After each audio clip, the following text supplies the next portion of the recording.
é adoração a Satanás.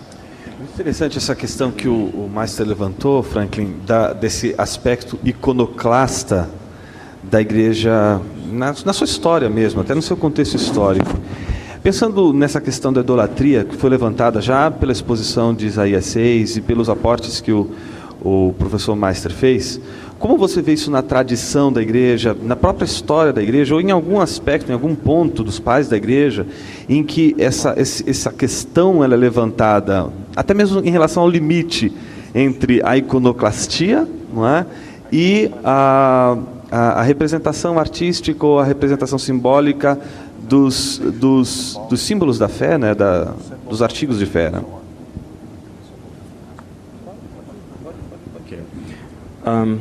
Algumas questões interessantes. Ontem eu mencionei de passagem uma frase que era capital na igreja primitiva, especialmente no ramo latino da igreja primitiva, a frase lex orandi, lex credendi. Em outras palavras, o que a igreja ora é o que a igreja crê.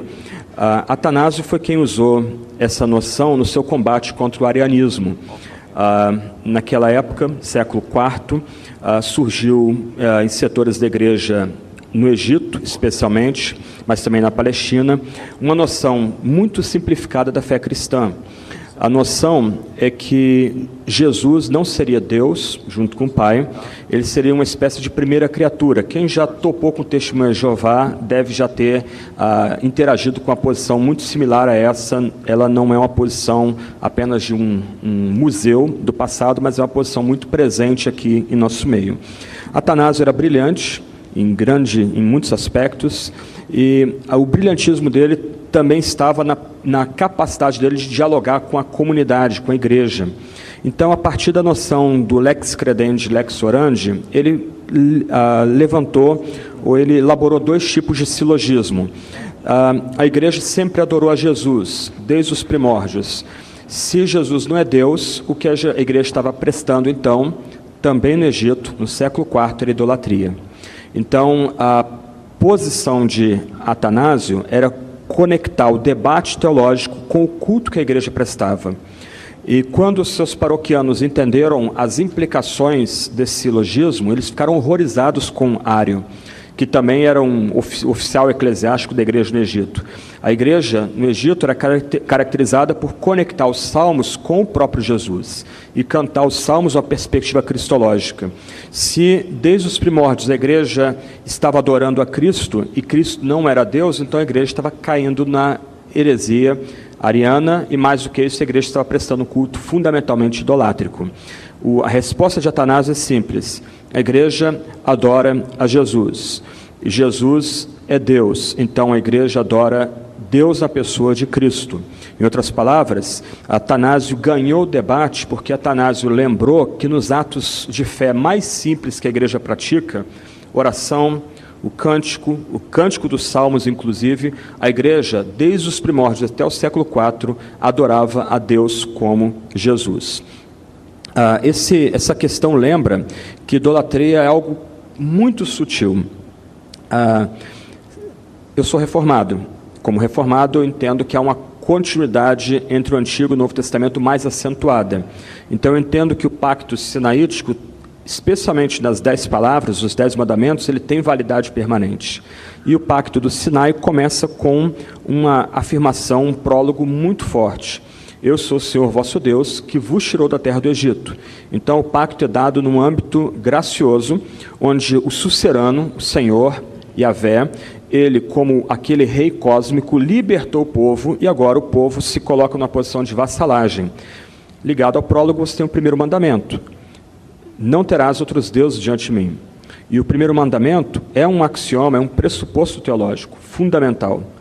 Nesse sentido, nós somos chamados, domingo após domingo, a prestar culto ao Deus vivo.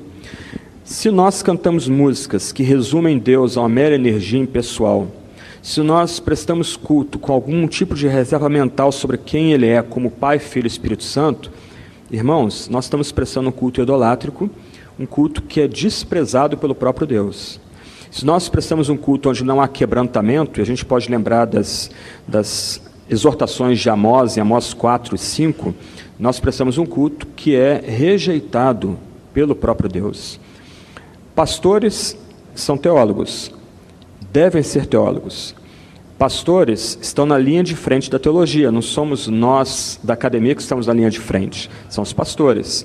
Há uma pressão muito forte para tornar o pastor um mero burocrata eclesiástico, para lembrar a fraseologia famosa do Peter Berger, o sociólogo. Mas pastores têm que lutar contra essa tirania da burocracia eclesiástica. Vocês, pastores, são chamados, domingo após domingo, a falar da palavra sagrada e, a partir da palavra sagrada, conectar pessoas com Deus. Como, então, vocês podem ajudar a igreja a lutar contra essa idolatria sempre presente? Para citar um livro famoso, como vocês podem combater a idolatria domingo após domingo? Algumas dicas bem simples aqui. Em vez de vocês entregarem a escolha de músicas para a equipe de louvor na sua igreja, sente com eles. Ajude-os a escolher boas músicas. Nada do tipo rompendo em fé. Tenta fazer uma análise daquela letra. Não dá. Só se Darth Vader fosse nosso Deus, né? Então a gente canta o Imperador Palpatine, né? Então a gente se veste vermelho e celebra. Você pega a letra não diz nada. É uma glossolalia sem sentido, nesse sentido mais crítico aqui. Deus é resumido a mera energia. Pensa em letras do tipo, com Jesus no jardim de oração ou tocando nas vestes de Jesus. É um subjetivismo sem sentido. Imagina nós aqui, todos barbados, andando com Jesus num jardim.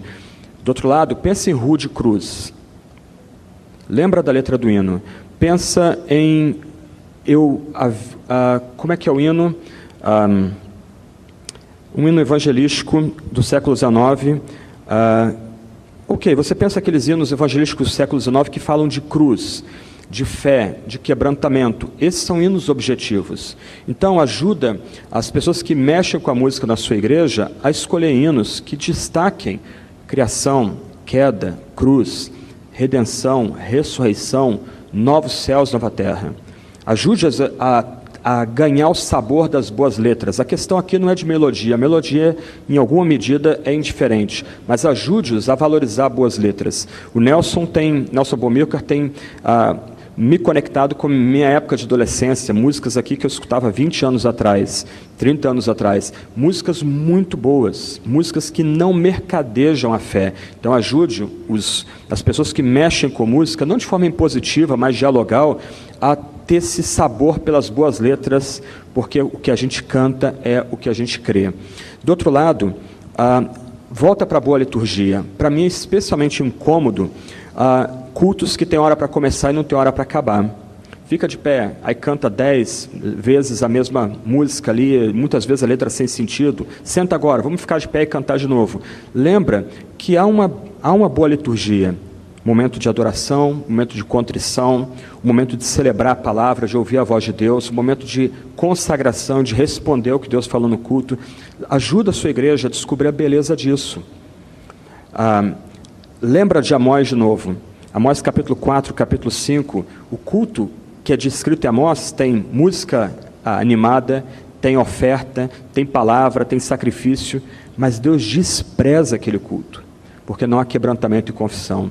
Tenta redescobrir momentos de quebrantamento e confissão de pecado no culto. Há que se ter isso. Outra questão, pastores, sejam teólogos. Um exemplo simples aqui. Na chamada ao culto, por que você não bota na transparência os atributos divinos? Na chamada ao culto, você pode começar o seu culto dizendo: quem nós estamos celebrando aqui? A quem prestaremos espetáculo? E esse é um outro ponto importante que a gente aprende com os puritanos.